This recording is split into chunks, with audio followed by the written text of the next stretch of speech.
Welcome back to the deep dive. Today we're taking a pretty massive stack of research. Yeah, lots of articles, economic data, historical analyses. Right, and we're aiming all of it at a really specific slice of time. We're looking at the years roughly between 1870 and 1914, It's a period that historians usually call the Second Industrial Revolution.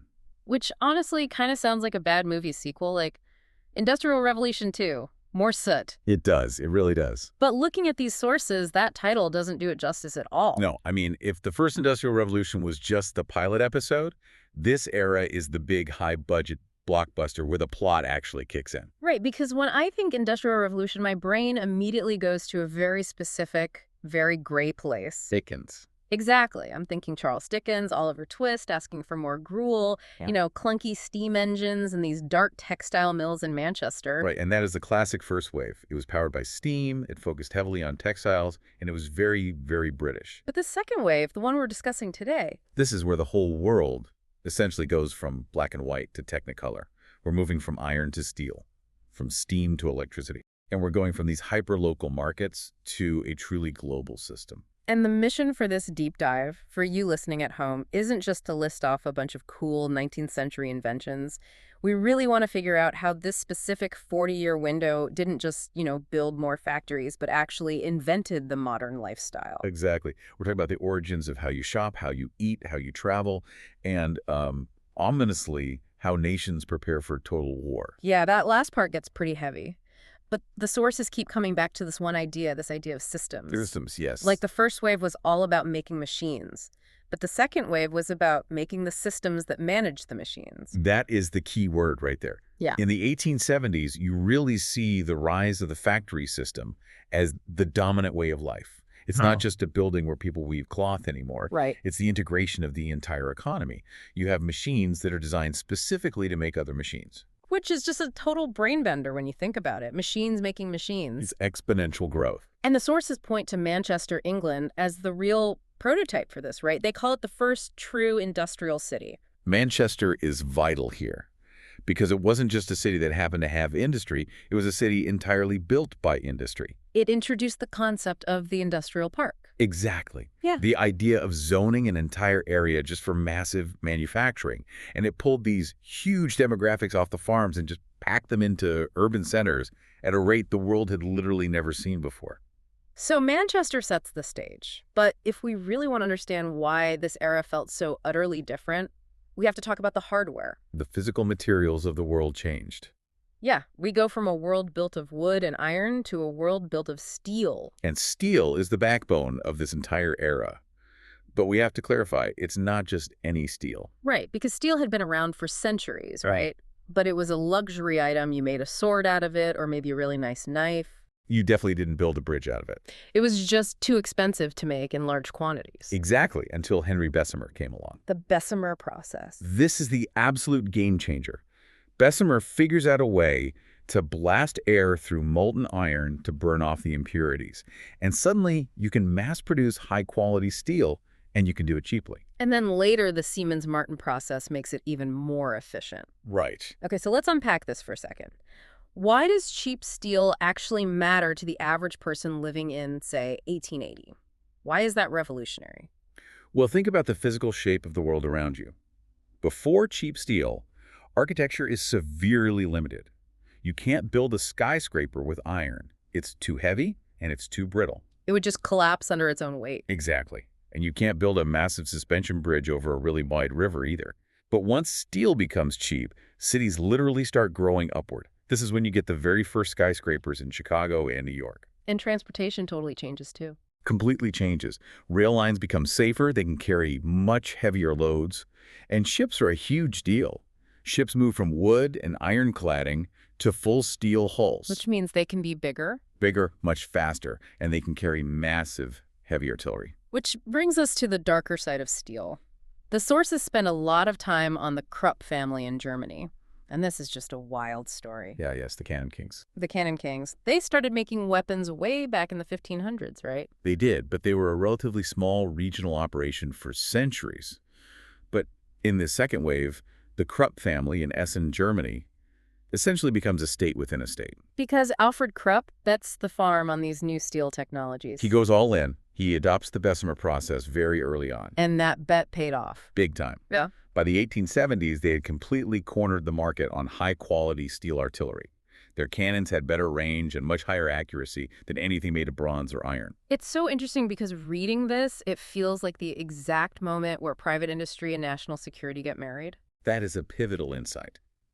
Before this period, you could theoretically win a war with just brave men and good strategy. Right. But after 1870, if you didn't have if you didn't have a massive industrial base capable of pumping out high-grade steel, you were immediately a second-rate power. The factory basically became part of the military ranks. So steel builds the skeleton of the modern world. But there's another element here that sounds a lot drier, but according to the reading, is just as critical. You're talking about chemicals. Chemical engineering. Which, I mean, it doesn't really have the romance of a giant steam train, does it? It really doesn't. It sounds like a tough college major. But without it, this whole industrial system falls apart. It's the invisible glue. Like the sources point to something like vulcanization. Right, Charles Goodyear's contribution. Making rubber actually useful. Because before this, raw rubber is kind of a nightmare to work with. It's terrible. It literally melts into this sticky goo in the summer heat, and then it freezes and cracks into brittle pieces in the winter, which is not very useful if you're trying to run a machine. So vulcanization is the chemical process that stabilizes it. Exactly. But what does this actually mean for the era? Why is hard rubber a pillar of the Industrial Revolution? Because you simply cannot have a modern factory without it.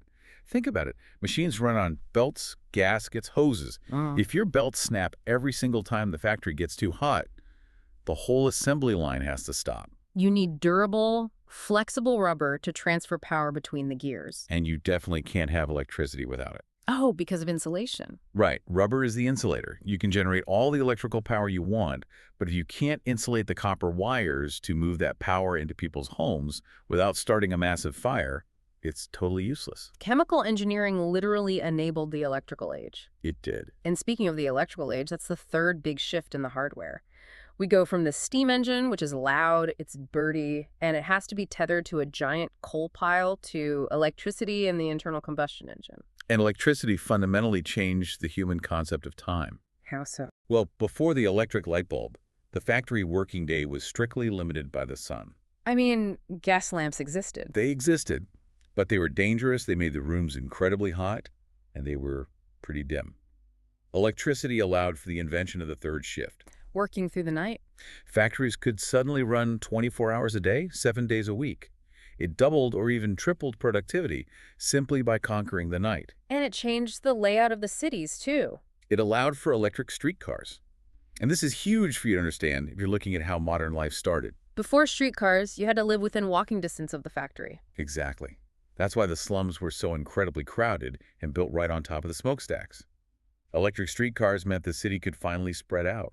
You could live in what we now call a suburb and commute into work. And then, just as steam power is peaking, here comes the internal combustion engine to kill the horse. Eventually, yes. The internal combustion engine moves us from a coal-based energy economy to a petroleum-based one. This is the birth of the car, the tractor. And essentially the geopolitics of oil that we are still dealing with every single day now. So I've got the hardware sorted out, steel, chemicals, and power. But all this massive production is pretty useless if the world is disconnected. The sources really highlight how this era essentially shrank the world. Connectivity. And this is where the telegraph comes in. I love the phrase the sources use for this, the Victorian internet. It's an incredibly accurate description. Morse code had been around since the 1840s, but it was in the 1870s that they finally laid a reliable transatlantic cable between the UK and the US. I always find that physical feat just mind-blowing, dropping a copper wire across the literal bottom of the Atlantic Ocean in the 19th century. It's an engineering marvel, and it completely changed the nature of global capitalism. Right. Before that cable, if you were a trader sitting in London, you wouldn't know the price of cotton in New York for 3 weeks. Because you had to wait for a ship to cross the ocean with the news. Right. You were guessing. You were gambling. But after the cable, information was practically instant. So it synchronized the global markets. It created a single, unified Atlantic economy. Price fluctuations in New York hit the London Stock Exchange minutes later.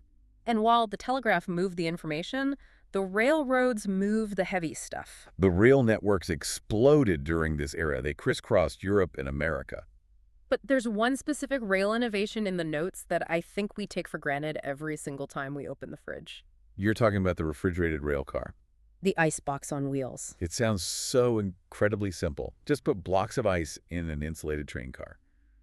But the impact that had on the average person was staggering. This is where it gets really interesting for anyone who likes to eat, because before this, your diet was strictly local. Right. If you lived in a major industrial city like London or Berlin, meat was expensive and, honestly, often pretty sketchy. Because they had to walk the live cows right into the city center and slaughter them there. Which is a complete sanitation nightmare. A total nightmare. But with refrigerated rail cars, you could slaughter cattle out in the American Midwest or even in Argentina, process the meat there, and ship it fresh thousands of miles. You could move dairy, you could move fresh vegetables.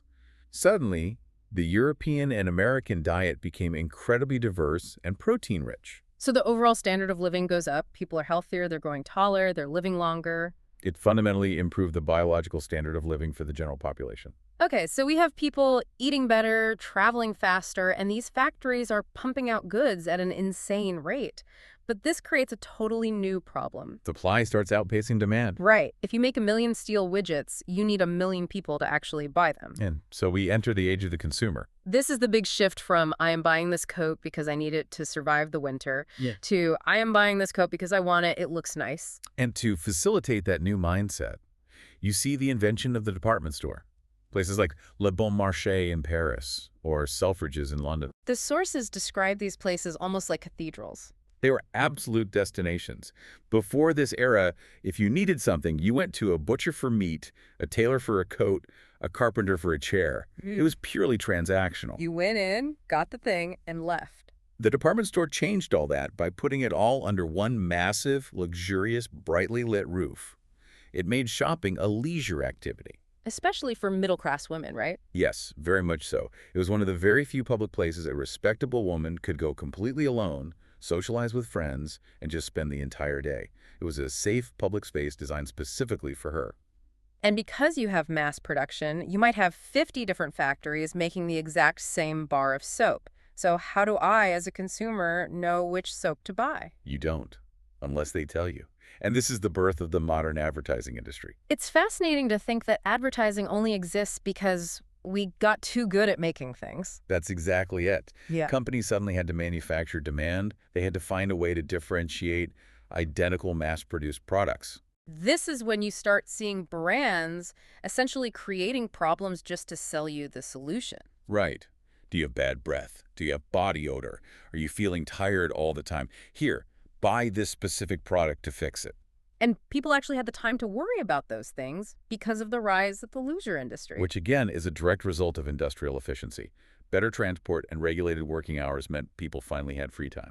You see the bicycle craze sweep the world. You see the rise of organized sports, professional soccer leagues in Europe, baseball in America. The whole concept of the weekend starts to solidify right here. Exactly.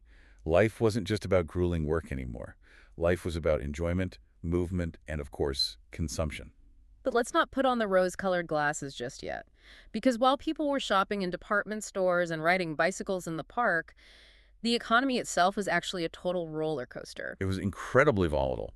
In fact, from roughly 1873 to 1896, Europe and America went through what historians call the Long Depression. Which is a bit confusing because we usually reserve the word depression for the 1930s. Right, but it was a different kind of depression. It was a prolonged period of deflation. Yeah. Prices just kept dropping. And the villain here, according to the notes we have, was the gold standard. Can we unpack this? Because gold standard is one of those terms people throw around constantly without really knowing how it functioned. Simply put, under the gold standard, every paper dollar, pound, or mark in circulation had to be backed by a specific amount of physical gold sitting in a government vault.